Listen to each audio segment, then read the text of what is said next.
what did we say we're starting with? I totally forgot. We're talking about horror fans having a good old feast in 2023 because we've got stuff coming out. Let's get through the stuff that is predictable first. That's Resident Evil. Yes. So Resident Evil had a showcase on Thursday.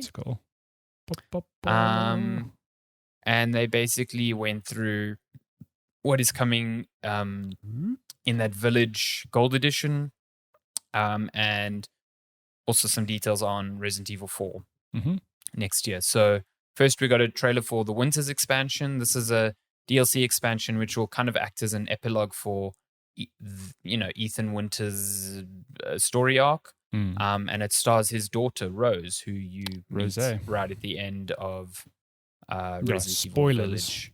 Spoilers. So this obviously takes place probably, I think, like 2 decades after the events of Resident Evil Village, because Rose is like, I think, that was nearing the end of her teens. The epilogue. It was the OG game. Rose is all grown up, about to do some shit. She has some powers of some kind.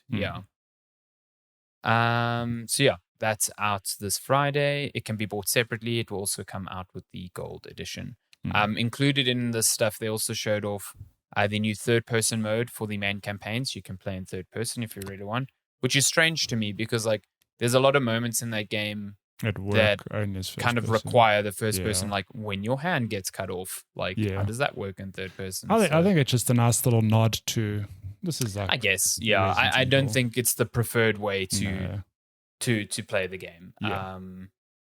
Yes. Then there's also going to be new content for the game's mercenary mode, including the ability to play as Lady Dimitris. Oh boy.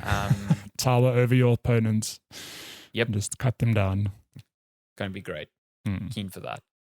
We got a new trailer for Resident Evil Reverse. I totally forgot this was a thing. Me too. I don't know if this game's going to be good, but I'm dying to just try it. I super do not think it's going to be good. But yeah, the multiplayer online shooter Resident Evil Reverse coming out October 28th, also this week. Oh my god. It'll be free for all owners of Resident Evil Village and the Gold Edition. It will support crossplay, and it has characters from basically all across Resident Evil in the world. verse. Yeah. It looks if so you have Resident Evil Village, you can play this from October 24th. Oh. Cool. Nice. Cool. Capcom also announced a bunch of games coming to Nintendo Switch via the cloud versions. So we already know Resident Evil Village is coming via this week via cloud, but there's also going to be cloud versions for Resident Evil 2 Remake, Resident Evil 3 Remake, and Resident Evil 7. All really good games. If you've not played them. Very good games. They're also coming to Mac. Good luck running those on Mac. Love it. Oh no, sorry. That's Resident Evil Village is coming to Mac. Not all of them. Yeah. But the creme de la creme of the showcase. Yeah, Resident Evil 4 Remake. This thing's out soon. It's like February or March it's out. Yeah. So I guess it was about time they started really showing this thing off. So we got both a story trailer, which, boy, really made that campy-ass story serious. It tried its very best to do that. But I think the big thing was the gameplay. The gameplay looked great. Yeah. I think it adapts the sort of more action-focused nature of Resident Evil 4 into a style that is very reminiscent of RE2 and 3, where it's definitely more survival horror-focused. There's a moment where you're running away from all the villagers in that main town square, which is like in the first half an hour of the game. It's super early, Yeah. And Leon doesn't have a bunch of ammo, and he shoots a lantern onto a cow, and then the cow stampedes out because it's on fire. So Leon has weaponized cows now. That's the biggest gameplay change we can confirm. Yeah. Weaponized cows. I did laugh because I saw it. I was like, hold on, that lantern's going to land in the car, and then he shoots it. I was like, oh no. Oh no, what has he done? Oh, but then, sorry, on that, he also throws out this cheesy one-liner. It's like, you could bill me for that later or something. I'm like, why? Why? But that's what I love. All the cheesiness has kind of remained. I know, like, but it makes me roll my eyes and laugh. I love that in all the previews I read for this game, so many of them mention they're like, yeah, his bingo line is still there, which is fucking incredible. Like, if you don't know, it's an iconic scene right at the start of the game where everyone in the town like kind of like leaves and goes away when a bell rings. And he's like, where's everyone going? Bingo? It's just like, what the fuck are you saying right now? It's fantastic. I'm very glad it's still in there. There's a moment where Leon also parries the chainsaw enemy with his knife. Which is hilarious. There are parries. Yeah, can we just appreciate that Leon, I mean, this isn't a remake thing, but Leon went from rookie cop in Resident Evil 2 to like the best secret agents in existence. Literally hired directly by the president. By the president, yeah. A one-man mission. My favorite part of this is he's like, I'm here to save the president's daughter. I've got my pistol and 10 bullets. Yeah. I'm like, why? This story is absolute fucking nonsense, and it is phenomenal. I'm here it is peak camp of the Resident Evil franchise. I like that they changed the rated transmissions to just cutscenes that bounce between the two characters. Yeah. There's stealth sections. It seems like I saw earlier in this gameplay, Leon was crouching down. Yeah. So that's completely new. I think there's just like 2 and 3. There's a lot being done to alter the gameplay while still maintaining the vibe of the first one. Like, this definitely feels like if Resident Evil 4 was released today, this is how it kind of would be. Yeah. But at the same time, it's very recognizable as Resident Evil. And how ridiculous it can be. So. And Capcom haven't missed the last few years, so I'm really hoping it looks good. I'm hoping it just it's just you've got the thing where you can shoot someone and then kick them, and roundhouse kick them as you would. Here we go. Here's the cow scene. Here's the weaponized cow scene. If you're watching the video stream, look at that. Bam. That poor cow. Pull me for the repairs later. It's so good. Love it. It's so good. It's great. It also looks very good. I think good, it's much darker, but not like oh god, okay, you guys just made this at night in grungy sort of way. It's like it's still got the very orangey tinge to the towns. I'm so keen to see the castle with that. I forgot that dude's name. Stupid Napoleon looking. Is he old? He looks like a child. I mean, in the original, he looks like a child. He looks like a very short child, but he's like Napoleon. So I played RE4 so long ago, so this is all I think he is old. I think he is old, but he just looks like a child to me. So this is coming, and it looks good. It looks very good. I'm absolutely going to buy this game again. It is out on March 24th. Oh, so that's super close. It is also that's weird. It's out on PS4, PS5, Xbox Series X and S. No Xbox One mention here. And PC. Interesting. Well, there we go. You will also get the PS4 to PS5 upgrade free. Nice. Love to see it. Good guy. Cool. But so cool. Yeah. 2023 got Resident Evil 4, but in a big surprise, we're getting not just one Silent Hill, a lot of Silent Hill. Oh my god, this is who saw this coming? Was this aggressively a Silent Hill? Like, this is crazy. Okay, but was this a known thing? Because in my just so much Silent Hill, because in my head it is like Silent Hill's dead. They haven't said anything for ages, and it's been rumored for so long. The rumors of Bloober working on a Silent Hill 2 remake have been going around for I feel like over a year now. But all of this stuff is a bit hectic. Yeah, I didn't expect this much stuff. Yeah, so there was a showcase. It was like an hour almost of just Silent Hill. So just to fly through some things. Yes, we're getting the much rumored Silent Hill 2 remake. Made by Bloober, as the rumors suggested. It is being led by Bloober Team. I have some issues with Bloober Team. I don't like their games. I don't think their games are scary. I don't think they're I have some issues with them. I don't like them. Blair Witch was a bad game. The Medium was a bad game. Nice. Blair Witch, do you know in Blair Witch, Like, it's all psychological horror for a good short time in the beginning, like an hour or two. Not bad. It's tense. It's kind of creepy. It's weird. Then you fight fucking hay bales. They are just rolling around in the ground, and if they touch you, you die. What the fuck is going on? I've not played this game. It's nonsense. And then I think the reason a lot of people have some issues with Bloober, especially with regards to Silent Hill 2, is Silent Hill 2 is kind of built around themes of mental health, and Bloober did a poor job of dealing with that sort of subject matter in the medium. For anyone who's played it should know. So yeah, I get people's apprehension. I've never played Silent Hill 2, so maybe this will be a good time to play Silent Hill 2. My thing is like regarded as the best one in the series. The story exists. So I don't know. Maybe it'll be okay at just adapting.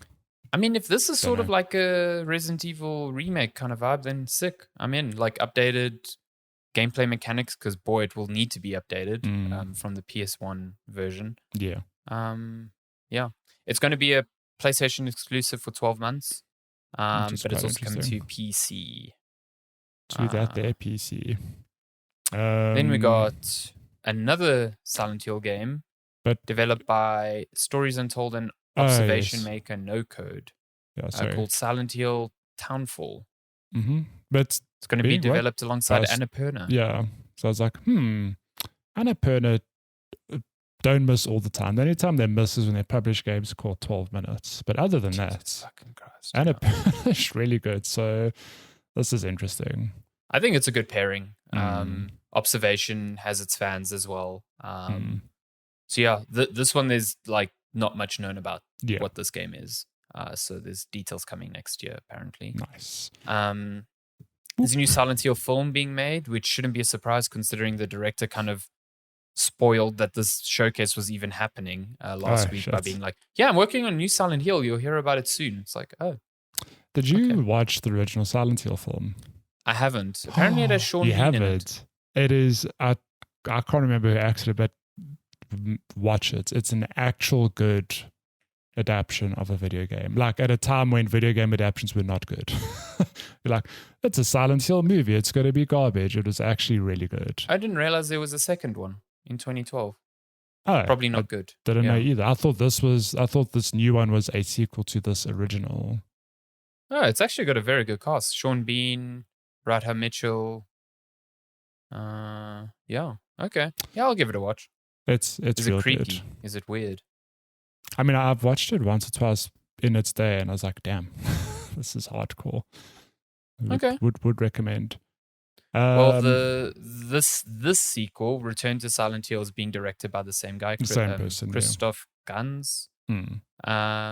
Filming and casting are still happening, so this film is still a while away. I need to rewatch this movie. You know what I mean? This is the thing that we should preface, is I've heard a lot of people say this, and I tend to agree. If Silent Hill 2 Remake does not hit, there is a strong possibility that none of these other projects happen. Konami will just be like, yeah, cool, that was a good try. Bye. You know? So keep that in mind. There's another Silent Hill game called Silent Hill Ascension. It's described as a live, real-time interactive series in which players watch together as the story plays out, can change the outcomes and be part of scenes. This sounds like the pitch for Quantum Break. Do not know what that means at all. Handful of companies involved with this, including J.J. Abrams' Bad Robot Games, Dead by Daylight developer Behavior, and DJ2 Entertainment. Expect a 2023 launch. It's also I think this was one, because there was a rumor that came out that was like, oh, there's this Silent Hill game which is like almost like an interactive app on your phone where the game keeps messaging you. Yeah. So it could be that. I think it's interesting. That would be pretty interesting. This is set in 1960s Japan. No, that's the other one. Oh, wait. So that's the one below. Oh, sorry. This is another Silent Hill. Oh, my God. So there are 5 things announced. I thought it was 4 things. So then don't the mind last me. one. Sorry. This is what I was thinking. The last one announced is just a new Silent Hill game called Silent Hill F. It's a new Silent Hill game set in 1960s Japan, written by a Japanese visual novel specialist. I can't say that name. Ryukishi 07. Sounds like a gamer tag. Just hilarious. It sounds like a cool setting. I'm kind of down for that. There's no developer details on this one, so this game is probably the furthest out of any of them and the most likely to get axed if none of this happens. So, which should be a pity because out of all the projects, I mean, I'm keen for Silent Hill 2 remake. Don't get me wrong, but this one sounds like ooh, take my money. Sounds super, super good. Yeah. So horror fans, 2023. Horror lives. 2023. Horror does live. 2023. Yeah. So let's see what happens with Silent Hill. Cool. So that's all the scary news out the way. Do you want should we talk about that Silent Hill? Final Fantasy trailer? Yep. That neither of us have watched. Neither of us have watched, but that's cool because there's a new trailer. So we can live react right now. I know. Kind of came out of nowhere. Matty just has to enter his birthday real quick so that he can watch the video. Damn it. Come on. Okay, Did you know that was the reason there was that confusion with Callisto Protocol's release date this week? Epic put up a thing that suggested it was being delayed to February, but what had happened is they had swapped the 2 and the 12. Oh, yes. Oh, my Fix your shit, America. No one likes that date format. It's just confusing. Actual worst. So where is this game out? Is this game slated summer 2023? Right? Yeah. And according to reports I saw after this trailer, it is in the final stages of development. So it's probably unlikely that it's going to move from there.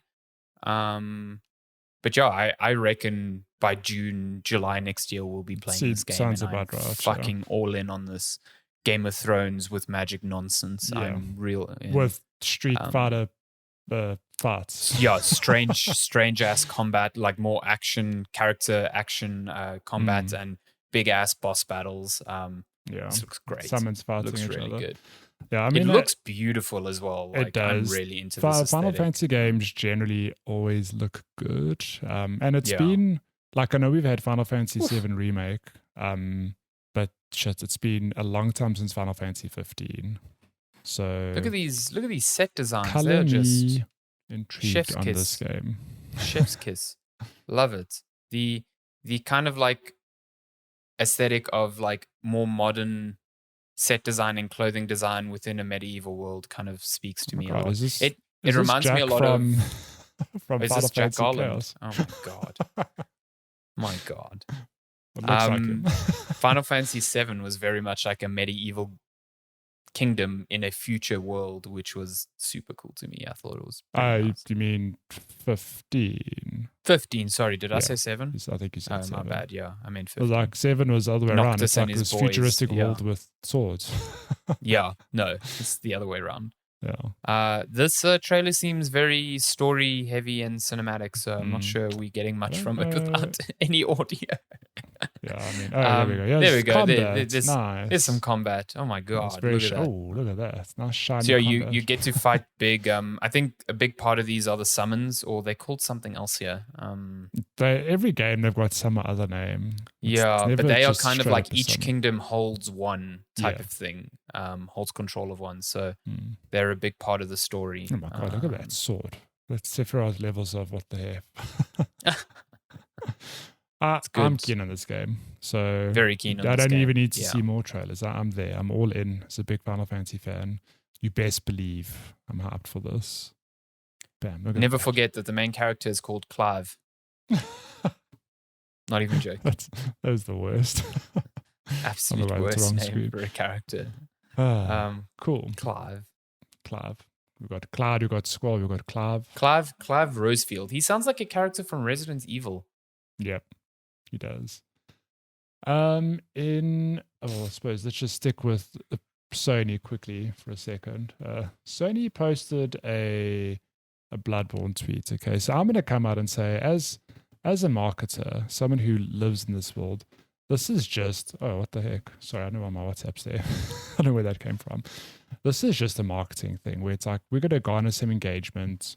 Let's just post a thing. What game is this from? Mm-hmm. You know? And it's very clearly, that's the cover, a portion of the Bloodborne cover art. That's definitely. It was like almost immediately recognizable. Yeah. And the idea is like you go, oh, it's from Bloodborne. Except now Sony fans are like, what is going on here? Are they teasing a sequel? Like, what is going on here? But to the point where Sony actually took the tweet down, which is hilarious. So I don't think this is like for anything. This is a marketing thing. Like, guys, it's on Sony's account. It's not on PlayStation's account. This is like 100% an engagement mechanic. The idea is to make people go, oh, that's from Bloodborne. I'm going to comment Bloodborne. Social metrics, yay! Some PR company not like in tune with how ferocious people are with new Bloodborne news. Just thinking, oh, this will be cute. This is a fun engagement game. But if this was any other franchise, like, would it have been a problem? Like, if they posted the corner of Knack 2.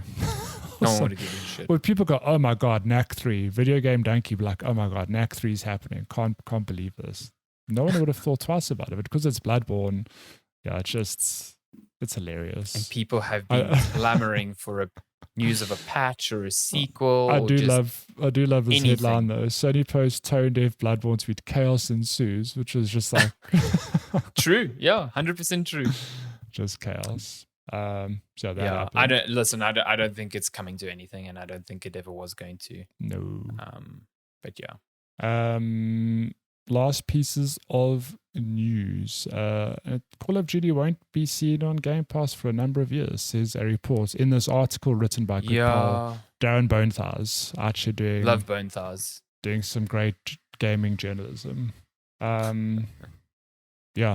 So this report's it sources Video Games Chronicle, who say that these are, so this is from Microsoft. Obviously, Microsoft is in the throes of trying to make its case against the Competition and Markets Authority in the UK, who are kind of like the biggest hurdle now because they seem to agree with Sony that Microsoft owning Call of Duty might be too powerful, too problematic. It's too much power. So in a footnote, it apparently references Phil Spencer alluding to prior agreements between Activision and Sony that would prohibit Microsoft from adding Call of Duty to Game Pass, even in the event of the acquisition being approved. The quote says, the agreement between Activision Blizzard and Sony includes restrictions on the ability of Activision Blizzard to place Call of Duty titles on Game Pass for a number of years. And this could reference the three-year period that Microsoft said it would continue to honor its agreement with Sony, and could explain why Jim Ryan said that's not enough. So he wasn't really referring to, oh, we will still get Call of Duty after the fact. He's like, Call of Duty is going to be in fucking Game Pass after that. And it doesn't even probably matter then that it's coming to PlayStation. Like, that's it, game over. Yeah. But at the same time, it's clear from this that Sony was paying Activision Blizzard to prevent that from happening. And that is exactly the sort of hypocritical nonsense that Sony has kind of been exposing itself as in these court filings. So again, I say, if Sony has a big issue with games appearing on Game Pass, then that is not a problem that Microsoft needs to solve. It is a problem Sony needs to solve. Yeah. It needs to offer something better or on par, and it refuses to do so. Maybe Sony should just put in their own bid for Blizzard Activision. That's how you solve that problem. Just buy it yourself. Do a 180. Be like, we don't think they should buy it, but we should buy it. We'll buy it. Yeah. When Call of Duty comes to Game Pass, though, that's going to be some big. Yeah, it's a big problem for Sony. So even if they have 3 years to kind of figure out how they combat that, like, how do they combat that? It's the biggest game in the world. So I get them saying, like, even if we do figure out a way to put all of our exclusives on our Game Pass competitor, that's not the same thing. No. Just like to remind everyone, in case you don't know, Call of Duty is a monolith that sells well always, despite being an annual release. Like, So it's the only game that this acquisition, is problematic with. Like, if you remove Call of Duty out of the equation, no one would. Oh well, there'd be some opposition, but I don't think there'd be as much, yeah, fiery opposition to this. The problem here is Sony going, we don't know what to do, even if Call of Duty remains on our platform, which for all intents and purposes seems to be the case, because Microsoft is saying it would actually not benefit us to remove it from from PlayStation as entirely. But having it on Game Pass is something that PlayStation probably, or Sony probably sees as just as bad. Yeah. I don't know. Figure it out. That is not Microsoft's problem. No. I am of the opinion that is not their problem. Yeah. The problem that Microsoft has is keeping it on PlayStation to appease the competition commission. But how they choose to sell a product that they own is entirely not up to them. Their problem. Yeah. Cool. And then last piece of news this week. Nintendo's upcoming Bayonetta 3, overshadowed by a lot of controversy, where, oh my God, what is going on here? Oh no. Damn this Bloomberg article. You can, if I'm not mistaken, an incognito browser will help you. Oh, really? Okay, let's see. Please hold while we solve these technical difficulties. Oh no, what is going on? Very sorry that we're not subscribing to Bloomberg. Not this time. But yes. Oh my goodness. I'm just going to copy paste this. But yeah, the long and the short of it is that Bayonetta 3 is coming out. Oh, there we go. That's weirdest life hack ever. Bayonetta 3 is out this week. If you're listening to this podcast on the day it is published. And leading up to this release, the iconic Bayonetta voice actress for 1 and 2, her name is Helena Taylor. Helena Taylor came out saying that the reason she's not in the game is because she was offered a pathetic salary. I think the number she threw out was $5,000 for I think it was 4,000. Was it 4,000 for the her entire contribution to the project? Which at the time, so her video came out and it garnered millions and millions of views, and people were up in arms saying this is unacceptable. Which it is. Like, if that's what you're paying your voice artists, like, for all intents and purposes, yeah, like, get angry. But it has since come out. At the same time, she also kind of attacked new voice actress. Jennifer Hale, yeah, who's replacing Jennifer her Hale, in basically Bayonetta being 3. like, you're stealing my work type of thing, which is a bit like but it has since come out, because I think this happened last week, if I'm not mistaken. But it has since come out that there was a report or some other documents or whatever came out that she was actually offered more money, I think to the tune of $3,000 to $4,000 per a recording session over 4 to 5 recording sessions. I think there was like 4 or 5, yeah. And that was corroborated by the likes of Jason Schreier and 1 or 2 other people. VGC corroborated it as well. They said that's what they've heard as well. So it's a bit weird. It's become super messy. It's become, so on top of that apparently that's what she was offered.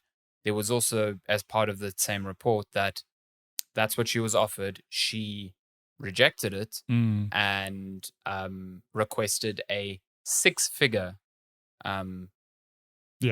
like 6-figure salary along with residuals, which would mean she would earn money from each of the sales of the games. Now, from what I've seen from other voice actors talking about their what they've been paid, and this is probably what has been super beneficial about this entire thing, is just shining a light on how poorly voiceover artists are paid. But it seems residuals are almost never a thing. Like, they're a thing of the past. They used to happen. They do not happen anymore.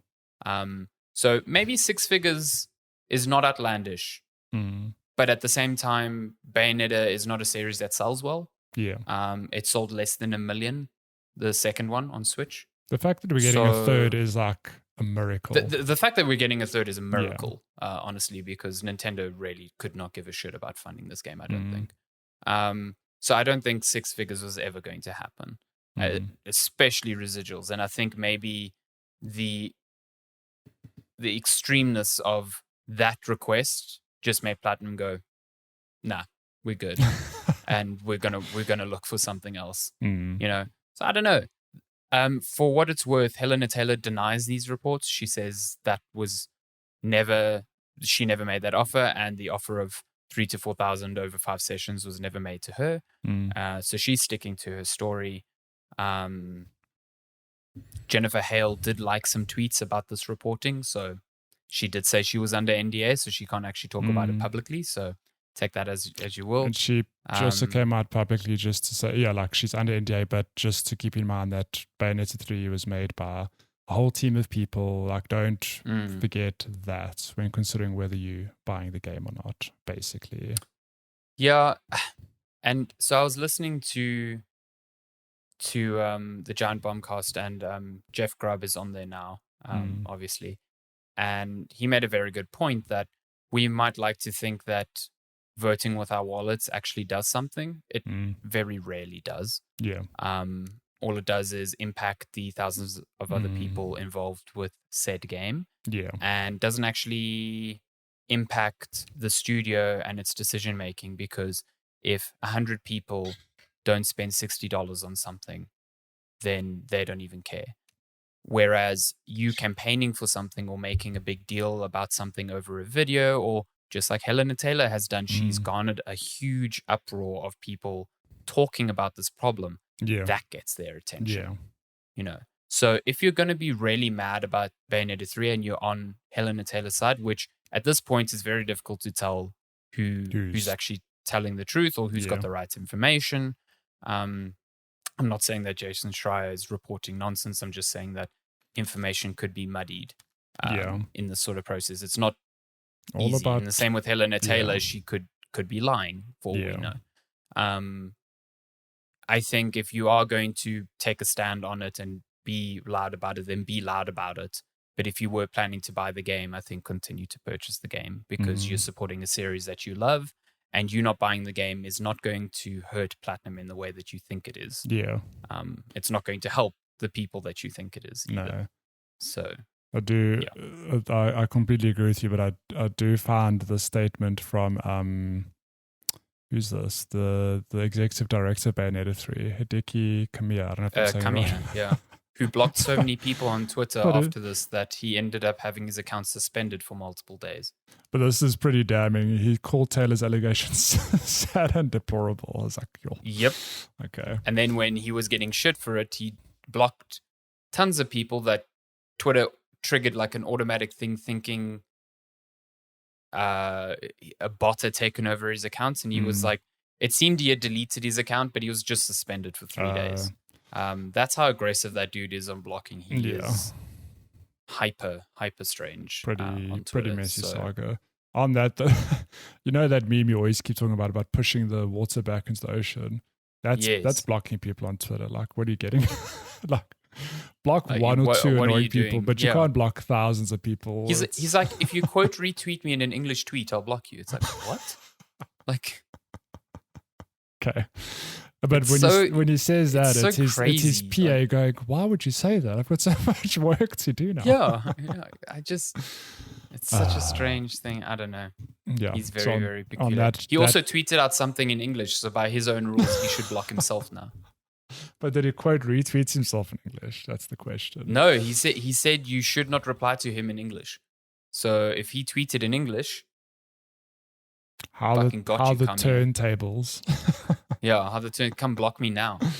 But yeah, on that note, that's gaming news for this week. Nice and strange. Some nice horror and then tons of strangeness. Very, very up and down in terms of theming here.